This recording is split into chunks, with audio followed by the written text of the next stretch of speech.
বিষ, তাও চন্দ্রগুপ্তর জন্য? স্বামী, এটা কি বলছেন আপনি? চাণক্যের কথা শুনে স্তম্ভিত হয়ে প্রশ্ন করলেন তার স্ত্রী যশোধরা। চাণক্য যশোধরার মনের ভাব খুব ভালো করেই বুঝতে পারলেন। তিনি তাকে শান্ত করার চেষ্টা করে বললেন, যশোধরা, তুমি তো জানোই বিষে বিষক্ষয় হয়। আমি চন্দ্রগুপ্তকে এতটাই সমর্থ করে তুলতে চাই যাতে কোনো বিষেই ওর কোনরূপ ক্ষতি না হয়।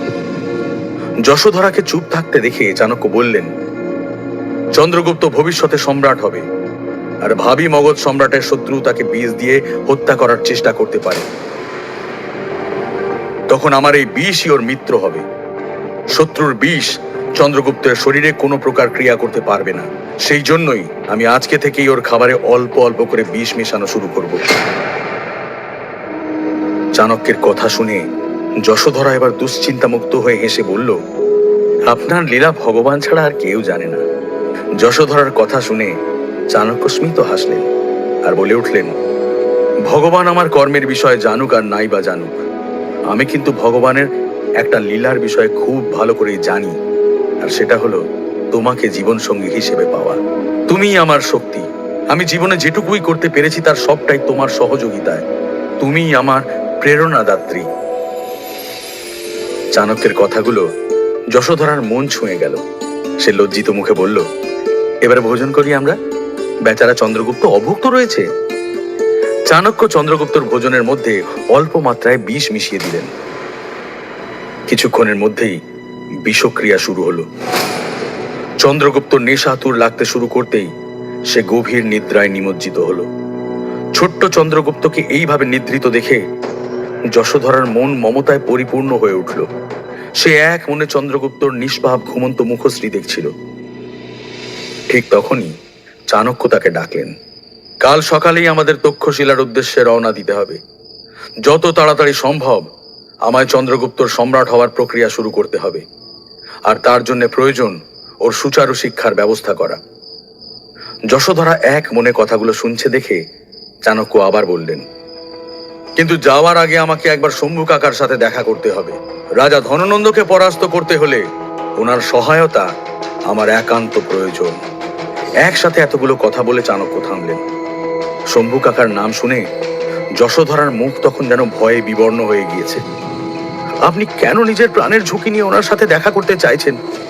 যদি কেউ আপনাকে চিনে ফেলে? আপনি আমায় বলুন না, আমি আপনার বার্তা শম্ভু কাকা অবধি পৌঁছে দেব। যশোধরার কথা শুনে চাণক্য তাড়াতাড়ি বলে উঠলেন, না না যশোধরা, না, এসবের মধ্যে আমি তোমার জীবন সংকটে ফেলতে পারবো না। প্রতিজ্ঞা যখন করেছি তখন সমস্ত বিপদের জন্য প্রস্তুত থাকতেই হবে। যশোধরার ভয় নিরর্থক ছিল না। শম্ভুনাথ চাণক্যের পিতা চনকের বাল্যকালের বন্ধু এবং তার হিতৈষী হলেও তিনি ছিলেন ধননন্দের সভার একজন মন্ত্রী। আর এটা তো নিশ্চিত ছিল যে মন্ত্রীর গতিবিধির উপরে কারো না কারোর দৃষ্টি থাকবেই। একদিকে চাণক্য ধননন্দকে তার গদি থেকে উপড়ে ফেলতে চাইছিলেন, অন্যদিকে ধননন্দের মুখ্যমন্ত্রী অমাত্য চাণক্যের মৃত্যুর ষড়যন্ত্র করছিল। কিন্তু এই বিষয়ে চাণক্য সম্পূর্ণ অজ্ঞাত ছিলেন। এইবারে আসা যাক ধননন্দের মুখ্যমন্ত্রী অমাত্যের বিষয়ে। যেদিন থেকে চাণক্য ধননন্দের সর্বনাশ করার প্রতিজ্ঞা করেছিলেন, সেই দিন থেকেই অমাত্য চাণক্যকে সহ্য করতে পারছিলেন না। অমাত্য জানত চাণক্য কতটা প্রভাবশালী আর বুদ্ধিমান ব্যক্তিত্ব। তিনি ধননন্দকে বলতে চাইছিলেন যে তিনি চাণক্যকে জীবিত ছেড়ে দিয়ে কত বড় ভুল করেছেন। কিন্তু রাজা তার ভোগবিলাসে এতটাই ব্যস্ত থাকতেন যে তার সাথে কারোর দেখা করার সময় অবধি থাকতো না। বহুদিন ধরে কাঙ্ক্ষিত সুযোগ আজকে পেয়ে গেলেন অমাত্য। ধননন্দের সাথে দেখা করতে তার কক্ষের দিকেই যাচ্ছিলেন তিনি। কিন্তু পথেই রাজা ধননন্দের সাথে দেখা হয়ে গেল অমাত্যর। রাজাকে দেখে প্রণাম করতেই ধননন্দ বেশ অবাক হয়ে বলে উঠলেন, কি ব্যাপার মহামন্ত্রী, এমন কি বিপদ এসে গেছে যে এই রাতে আপনি আমার সাথে দেখা করতে চলে এলেন? মহামন্ত্রী নম্রভাবে বললেন, আমায় ক্ষমা করবেন মহারাজ, বিপদ কিন্তু এখনো আসেনি, তবে খুব শীঘ্রই আসতে পারে। মহামন্ত্রীর কথাগুলো শুনে রাজা খুবই বিরক্ত হয়ে বললেন, এইরকম হেয়ালি করে কথা বলছেন কেন? যা বলবেন সেটা স্পষ্ট ভাষায় বলুন। মহামন্ত্রী রাজার মনের ভাব বুঝতে পেরে মাথা নিচু করে বললেন, মহারাজ, আমি আপনাকে চাণক্য নামক বিপদের ব্যাপারে অবগত করতেই এসেছিলাম। চাণক্য মানে সেই ব্রাহ্মণ যে আপনাকে, এইটুকু বলেই মন্ত্রী থেমে গেলেন। মন্ত্রীর কথাগুলোকে রাজা একটু গুরুত্ব না দিয়ে জোরে জোরে হাসতে শুরু করলেন। তারপরে নিজের দাঁত পিষে কুপিত গলায় বললেন,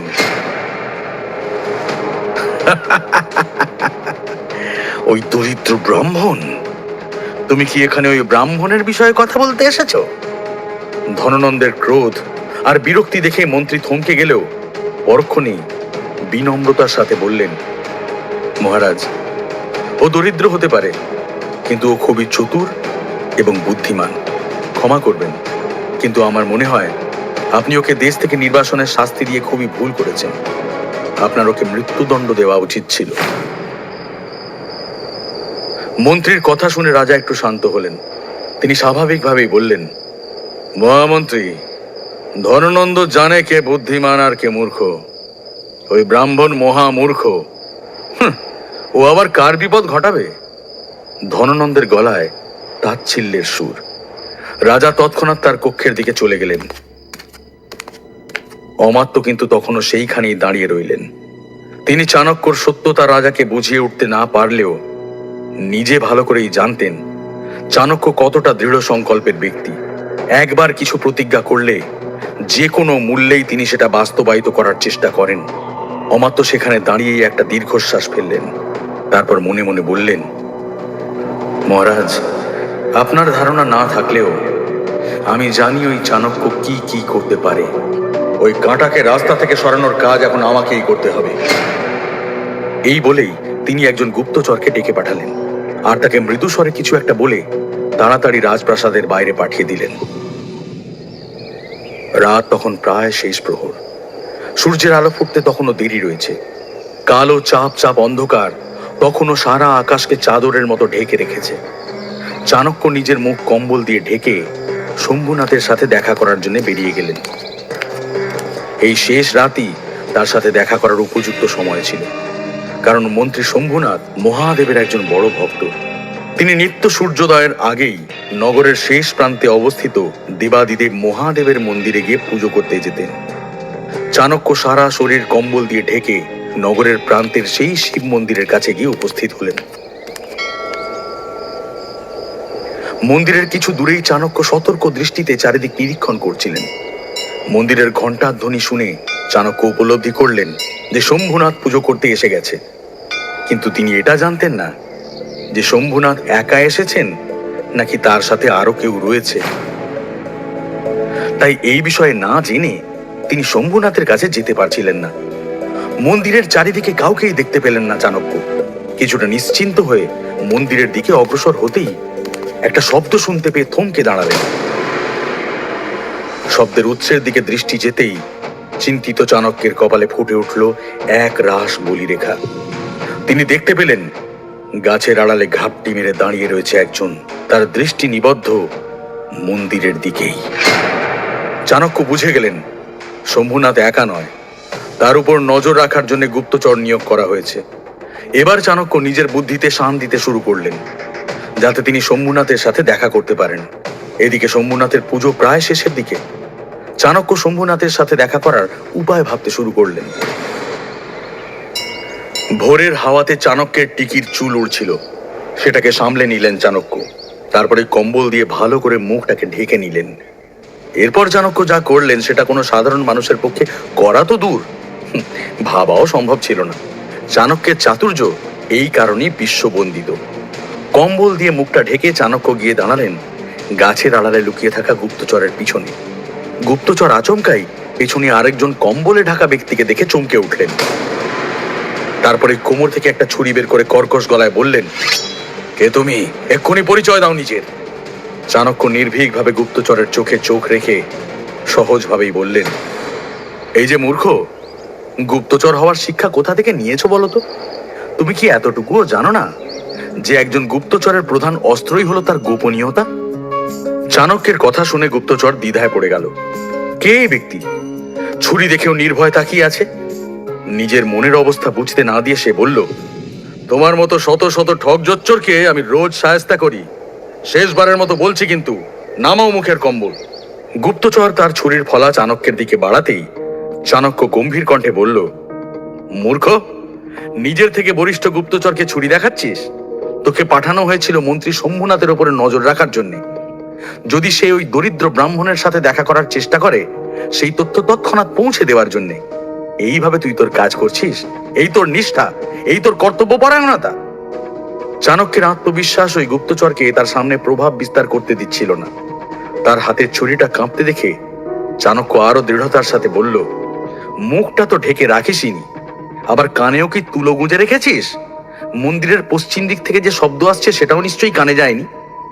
অপ্রতিভ গুপ্তচরকে ইতস্তত করতে দেখে চাণক্য আবার বলল, এত বড় গুরুত্বপূর্ণ একটা কাজের জন্য কি করে তোকে চয়ন করা হলো? তুই গুপ্তচরের নামে একটা কলঙ্ক, আর এই সব কলঙ্ককে যত দ্রুত সম্ভব বহিষ্কৃত করাই শ্রেয়। এতগুলো কথা একসাথে বলে চাণক্য থামলেন। চাণক্যের আত্মবিশ্বাস, অটল ভাব দেখে ততক্ষণে গুপ্তচরের আত্মবিশ্বাস নত হয়েছে। সে তখনই চাণক্যের পায়ে লুটিয়ে পড়ল আর হাত জোড় করে বলল, ক্ষমা প্রভু, ক্ষমা। দয়া করে এই ভুল শোধরানোর একটা সুযোগ আমায় দিন। বিশ্বাস করুন, এরপরে আর কখনো এরূপ ভুল হবে না। আপনাকে অভিযোগের কোনো সুযোগ আমি দেব না। চাণক্য এবার মৃদু হাসলেন। তিনি বুঝলেন যে গুপ্তচর এখন পুরোপুরি তার বশংবদ।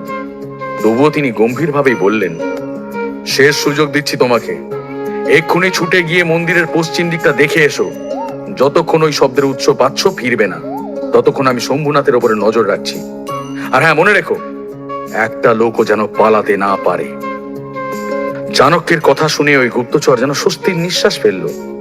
সে তক্ষুনি নিজের মুখ ঢেকে অতি উৎসাহের সাথে মন্দিরের পশ্চিম দিকে দ্রুত পায়ে এগিয়ে গেল। এদিকে শম্ভুনাথও ততক্ষণে তার পুজো শেষ করে মন্দিরের সিঁড়ি দিয়ে নিচে নামছিলেন। চাণক্য এক মুহূর্ত সময় নষ্ট না করে শীঘ্রই শম্ভুনাথের কাছে গেলেন। কম্বল সরিয়ে নিজের মুখ দেখিয়ে শম্ভুনাথকে প্রণাম করলেন চাণক্য। চাণক্যকে দেখে শম্ভুনাথ যেন চমকে উঠলেন। ঠিক তখনই মন্দিরের পশ্চিম দিক থেকে একটা শব্দ শোনা গেল। চাণক্য আর শম্ভুনাথ দুজনেই সজাগ হয়ে উঠলেন। চাণক্যের মনে হলো সেই গুপ্তচর বুঝি ফিরে আসছে। চাণক্য কি পারবে শম্ভুনাথের সাথে সাক্ষাতের উদ্দেশ্য পূরণ করতে? নাকি গুপ্তচরের কাছে স্পষ্ট হবে চাণক্যের ছলনা? ধরা পড়লে শুধু চাণক্য নয়, বৃদ্ধ শম্ভুনাথেরও জীবন সংশয়। दोस्तों, अगर आपको ये कहानी पसंद आई हो तो वीडियो को लाइक करें और अपने दोस्तों के साथ शेयर करें। ऐसी ही और मजेदार और दिलचस्प कहानियों के लिए कृपया स्टोरी E2 चैनल को सब्सक्राइब करना न भूलें और बेल आइकन को दबाएं ताकि आपको हमारे सभी नए वीडियो के बारे में जानकारी मिलती रहे। धन्यवाद।